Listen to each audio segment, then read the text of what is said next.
Hello, good people of YouTube. Mountbatten here, and yes, the title of this video is correct. Kremlin is getting an actual nerf. The nerf last time wasn't really that big of a nerf, and it didn't really, in my opinion, it didn't really have that big of an effect on the somewhat overpoweredness of the Kremlin, them just reducing the health of the AA mounts. I mean, even with the CV rework, there's not that many games. That many CV games going at tier 10, although actually recently there has been actually a fair amount, but normally there's not. I don't know if it's just, I don't know, CV month or something, but that wasn't really that big of a nerf, and again, didn't really have that much of an impact on the Kremlin. But today, well, as I'm recording this on Thursday, January 30th, World of Warships have announced quite a few tweaks and changes to a number of ships, including the Kremlin. I'm going to go through all of them now. This is straight from the World of Warships Development blog Facebook page. So go follow them on Facebook if you want to get the latest announcements and such. So here we go. Balance changes. We continue to work on improving the balance in our game. Yeah, you need to work on that a little bit. The following balance changes will be made in update 0.9.1, so next month. Japanese aircraft carrier Hakoru Tier 10. Fixed an error with the accuracy of the stock attack aircraft, which did not match the accuracy of the researchable attack aircraft. The accuracy of the stock fighters was lowered to the levels of the researchable ones. Attack aircraft damage reduced from 3,450 to 3,350. So the accuracy of the stock fighters was lowered to the levels of the researchable one. So I'm assuming the stock fighters were more accurate than the researchable fighters. That's what it sounds like, at least. And for those who don't know, this is, them translating Russian to English, so sometimes some stuff doesn't exactly sound right, and it's sometimes quite funny. Alright, so Hakuru's getting those changes. British cruiser Neptune, Tier 9, main battery reload time reduced from 5 to 4.8 seconds. So, Neptune, this one really surprised me when I read it. Has there been an issue with Neptune where people said it took too long to reload or something like that? Because, I mean, Neptune's been in the game for quite some time now, so yeah, I'm not sure they're just doing that just to match it up with the other DACA that's out there now, but okay, Neptune, get a quicker reload. I'm sure that'll make you Neptune captains happy. American Destroyer Gearing Tier 10. Stock torpedo tubes reload time reduced from from 106 to 103 seconds. Rechargeable torpedo tube reload time reduced from 122 to 118 seconds. The stock torpedoes, they get a 3-second buff to their reload time, and the researchable ones get a 4-second buff to their reload time. Okay, gearing captains, I'm sure that'll make you happy. Here we go. Soviet ships. Battleship Sinop, Tier 7. Sigma parameter reduced from 1.6 to 1.55. So a 0.05 reduction in Sigma for the Sinop. That probably really won't make that big of a difference on that ship. That ship's actually a pretty good brawler. It does have decent secondary. It's nothing fantastic, but it's the only Soviet battleship that actually built into the secondaries. Battleship Kremlin, Tier 10. Sigma parameters reduced from 1.9. Are you ready for this? To 1.85. So they've reduced Kremlin Sigma from 1.9 to 1.85. I'll talk more about that in a minute because that's going to take me a minute to get all that out. Pan-Asians, Yu Yang, Tier 10. Torpedo speed increased from 68 to 69 knots. Nice. Torpedo tube reload time reduced from 146 seconds to 142 seconds. Destroyer Changmu, Tier 9. Stock torpedo speed increased from 55 to 56 knots. 1 knot increase. Stock torpedo tube reload time reduced from 122 to 119 seconds. Researchable torpedo speed increased from 66 to 67 knots. Researchable torpedo tube reload time reduced from 122 to 119. So again, more torpedo tube reload time decreasing and like a 1 knot speed increased. Hsiang, Tier 8. Researchable torpedo speed increased from 55 to 56 knots. Researchable torpedo tube reload time reduced from 122 to 119 seconds. Again, knot speed boost and 3 knot reload buff. Cruiser Irian, Tier 8. Torpedo speed increased from 68 to 69 knots. Nice. Torpedo tube reload time reduced from 136 to 133 seconds. Cruiser Wukong, Tier 8.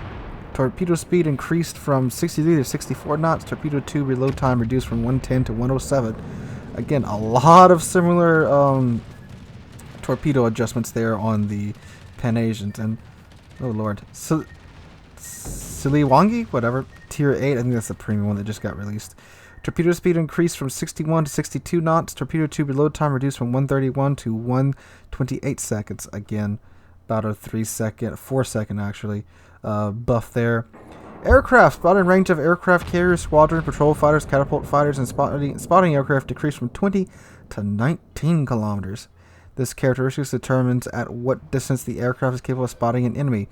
Please note that the information in the development blog is preliminary and subject to change. Okay, so I'm not going to lie, a lot of this stuff isn't going to make that big of a difference on most of these ships. I mean, it's like a 3 second either buff or nerf to some of these ships. Well, it's most of them are 3 second buffs to their torpedo reload time and like a 1 knot increase in their torpedoes. That's really not going to make that big of a difference. The Hakuru, that may actually be the biggest change here with its fighters and the damage that the attack aircraft do. But anyway, the Kremlin, the main focus of this video. So, its sigma is being reduced by 0.05. Realistically, that's not going to make that big of a deal. And battleship sigma changes, I know, like, it is a bigger deal that their sigma gets changed by any amount than like a cruiser's, because you know they have a faster rate of fire. But realistically, 0.05 sigma, that your shells are going to be a little bit wonkier at long range, which I guess that may be what they're going for, and with the Sinyop as well, because even with the Soviet dispersion gimmick, where it's, you know, much better dispersion the closer you are, you could still land some really good shots at, you know, max range on both the Sinyop and the Kremlin. But the Kremlin hurt a hell of a lot more because, you know, it's 457 with Soviet shells. So yeah, they may be trying to cut back on that and force it more into its profile of a close-in fighter, but it's not a major change. It is a step in the right direction, though. I was looking for them to either dial down the crazy turret rotation time and really make it a ship where you have to think about what you're going to do rather than just being able to throw yourself into a situation because your turrets rotate in, you know, 30 seconds base. You can just, you know, blap one ship on your left and then turn the turrets around. By the time your guns are reloaded, blap one ship on the right. And not worry about, you know, the Kremlin being an unwieldy battleship, because it is a very large battleship. It's one that was the slowest battleship at tier 10 than the Ohio came around. Well, actually, no, the Yami is slow. I keep forgetting that they dropped the Yami's speed down to 27.5 knots, whatever, rather than 28.5 knots. But yeah, it's supposed to be a slow ship that, you know, it's not that maneuverable, but that whole maneuverability thing just throws itself out the window when your turrets rotate in 30 seconds from one side of the ship to the other. So you don't really have to worry about turning your ship when your turrets are, you know, faster than some cruiser turrets almost. So yeah, I was looking for them to increase that time and maybe like a half a second or like a 1 second increase on the loading time of the guns, because even with, well, the Kremlin's loading time base is, it's like what, 32.7 or like 33 seconds, and you throw main battery mod 3 on there to get it down to 30 seconds flat, and yes, it does slow down your turret rotation time, but you still have a 33 second turret rotation time on what I think is the heaviest turrets in the game. I know Yami's turrets are, you know, historically super heavy, but I mean, look at the amount of armor on the Kremlin turrets and just how freaking large they are. Those things have to weigh a hell of a lot, and probably more than Yami's turrets. So, you know, they're spinning around like cruiser turrets and reloading in 30 seconds as well. So I was looking for that to get nerfed. And the Sigma nerf, you know, yes, it's going to cut down on the troll sniping with Soviet AP shells, but I don't know. I think they're probably going to have to do some more to it besides just this. This is a step in the right direction, though. What they may be doing, they may be just applying a small change and seeing, you know, where to go from there, which is good.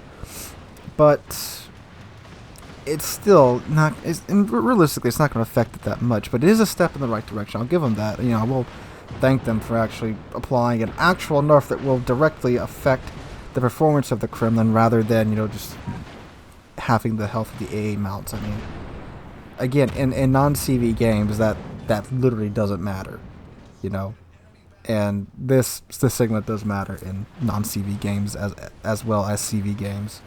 So hopefully this is a sign that we are going to get a couple more tweaks to the Kremlin, and who knows, maybe this 0.05 Sigma nerf may be enough. I mean, I don't think so, because they did nerf the Georgia's Sigma by a whole 0.1%, by 0.1, when I think it was like a week, not even a week, like 4 days after it came out or something like that. And it did make a pretty big difference in the Georgia. Now, take half of that and apply it to the Kremlin. You know, that will probably force people to get close to Earth, and they already have to in the Kremlin. But, you know, yeah, it's a step in the right direction. I've actually heard that Kremlin actually isn't doing that hot in clan battles right now anyways, and that's actually pretty surprising. But I don't know. We'll see where this goes with the Kremlin. And, you know, I do like the Kremlin, don't get me wrong, but I do agree that it's overpowered, and this doesn't need to be the end of the changes to it. I know I've talked about it a lot, but that turret rotation really needs to chill the hell out, because it just negates the downside of it being such a large and sluggish battleship when it doesn't matter with your turrets. They really need to do something about that before going anywhere. So I do think if they just chill out with the turrets, that maybe will fix most of the problems, because again, it negates having a large, slow battleship. And it's kind of like with the Yami, because at the Yami, if you get out of position, it's easy for a destroyer to come around the corner and torpedo you, and you can't do jack about it because your turrets are so slow. And I'm not saying the other Kremlin's turrets need to be like the Yami's 60-second 180 time or whatever it is. I know it's up there. I think it's 60-second base, and depending upon what build you have, you can get down to like 40-ish seconds, like upper 40s. I'm not 100% sure. Don't quote me on that. But, you know, Yami has that downside, and Kremlin, I think, with its shells and its shell ballistics and, you know, Russian bias, shall I say, needs kind of the same treatment there. But anyway, an actual Kremlin nerf is coming in the next patch, and we'll see where it goes from there. So, guys, if you enjoyed the video, please drop a like, leave a comment, and subscribe. We are on our way to 8,000 subscribers. Thanks to you guys. We are under 400 subs away from that goal. Again, thanks to you guys. You guys have been awesome. I cannot thank you enough. Oh, also, make sure you come out for the stream tonight right here on the YouTube channel from 5 p.m. U.S. Central Time until 8 p.m. U.S. Central Time. I hope to see you guys there. And, again, thanks for watching. Hope you're having a great Friday. And hope to catch you out on the stream tonight. And hope to catch all of you guys in the next one.